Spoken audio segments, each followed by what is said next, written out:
بسم اللہ الرحمن الرحیم۔ السلام علیکم ناظرین، آج ہم ایک نہایت اہم اور متنازع سیاسی پیش رفت پر بات کریں گے۔ بانی پی ٹی آئی کی رہائی کے لیے فورس کے قیام پر بات کریں گے۔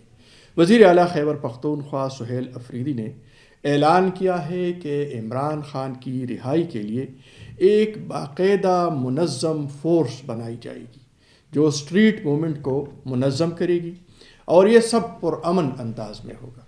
لیکن آج کا سوال سادہ نہیں ہے، کیا یہ واقعی سنجیدہ اور نتیجہ خیز حکمت عملی ہے، یا پھر یہ ایک تاخیری حربہ ہے، ایک ایسی سیاسی چال جو کارکنوں کو مصروف رکھنے اور وقت حاصل کرنے کے لیے اختیار کی جا رہی ہے، جبکہ عملی طور پر تحریکیں ناکامی کا شکار ہو رہی ہیں۔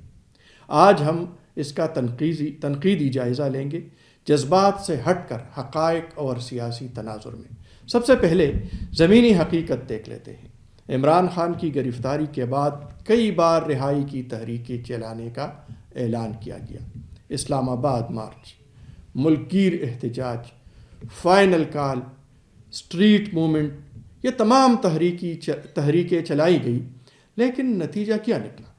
احتجاج وقتی رہا، کارکنان منتشر ہوئے، قیادت میں واضح سمت نظر نہیں آئی، رہائی کا ہدف حاصل نہ ہو سکا۔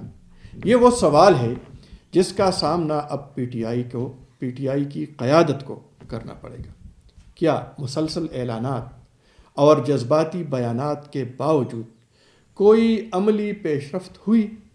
پاکستان کی سیاست میں فورس کا لفظ خود ایک حساس تاریخ رکھتا ہے۔ MQM کے حوالے سے ماضی میں عسکری ونگ کے الزامات لگتے رہے اور ملک نے پرتشدد سیاست کے اثرات بھی دیکھے۔ اسی طرح پاکستان پیپلز پارٹی سے منسوب الذوالفقار تنظیم کا ذکر بھی سیاسی تاریخ میں آتا ہے۔ یہ مثالیں اس لیے اہم ہے کیونکہ جب نوجوانوں کو منظم کیا جاتا ہے تو نیت چاہے پرامن ہو، زمینی حقیقت اکثر مختلف رخ اختیار کر لیتی ہے۔ کورونا کے دوران عمران خان نے کورونا ریلیف ٹائیگر فورس قائم کی۔ اس میں لاکھوں نوجوانوں نے حصہ لیا۔ مقصد فلاحی تھا اور حکومت وقت کی پشپناہی حاصل تھی۔ لیکن آج حالات مختلف ہیں۔ حکومت مرکز میں کسی اور سیاسی جماعت کی ہے، ریاستی ادارے مخالف صف میں دکھائی دے رہی ہیں، قانونی و انتظامی دباؤ زیادہ ہے۔ تو سوال یہ ہے کہ کیا فلاحی ماڈل کو سیاسی دباؤ کے آلے میں تبدیل کیا جا سکتا ہے؟ اب آتے ہیں اصل تنقیدی نقطے پر۔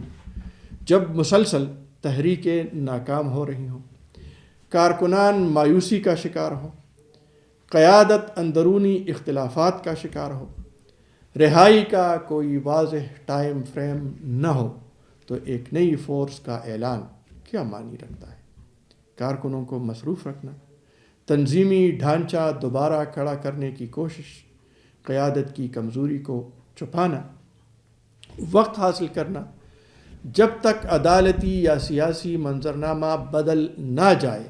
یہ بھی ممکن ہے کہ قیادت خود واضح حکمت عملی سے محروم ہو اور بار بار نئے نعرے متعارف کرا کے سیاسی درجہ حرارت برقرار رکھنے کی کوشش کر رہی ہو۔ اگر ہر چند ماہ بعد نئی کال دی جائے، نئی تحریک شروع کی جائے اور نتیجہ صفر ہو، تو سوال اٹھنا فطری ہے کہ کیا یہ سنجیدہ جدوجہد ہے یا محض سیاسی بیانیہ؟ یہ بات تسلیم شدہ ہے کہ نوجوان اب بھی متحرک ہیں، لیکن کیا قیادت ان کی توانائی کو مؤثر انداز میں استعمال کر پا رہی ہے؟ کیا کوئی واضح روڈ میپ موجود ہے؟ کیا اسٹریٹ موومنٹ کے ساتھ ساتھ پارلیمانی، عدالتی اور سفارتی محاذ بھی متحرک ہیں؟ سیاسی جدوجہد صرف سڑکوں سے نہیں جیتی جاتی۔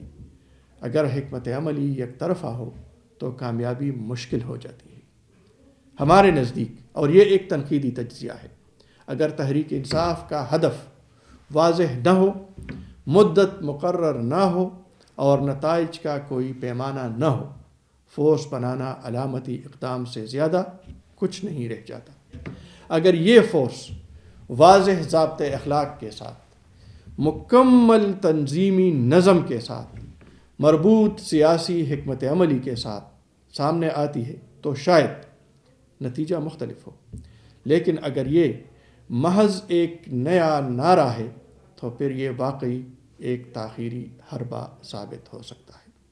ناظرین، سیاست میں جذبات اہم ہوتے ہیں، لیکن حکمت عملی اس سے بھی زیادہ اہم ہوتی ہے۔